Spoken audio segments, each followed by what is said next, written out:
Tapos gusto ko talaga yung meron akong moment talaga na akin lang muna to. Kawat ako, magkatitig.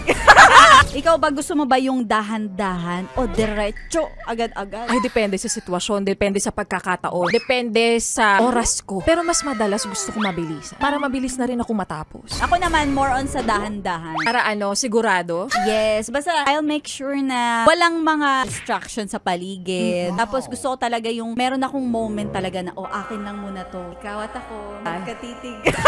Na dahan-dahan natin, pababa ng pababa hanggang sa tapos tayo. Correct. Ay, okay din naman yun, no? Yung iba ganyan din kasi talaga yung gusto nila. Slowly but surely. Yes. Kasi minsan kapag binibilisan, hindi nasa-satisfy. Kung slowly but surely ka nga talaga, Yes. mapapasadahan mo ang bawat parte. Correct. Mananamnam mo ang Tama. bawat sandali. Pag expert ka na, di Diba? ka na magmadali. Kumbaga parang nakapikit ka pero alam mo na kung saan dadantay ang kamay mo. Hindi, ang pinag-uusapan natin, yes friend, kayo ba gusto nyo ba yung dahan-dahan o diretso agad kapag nagta-type sa keyboard?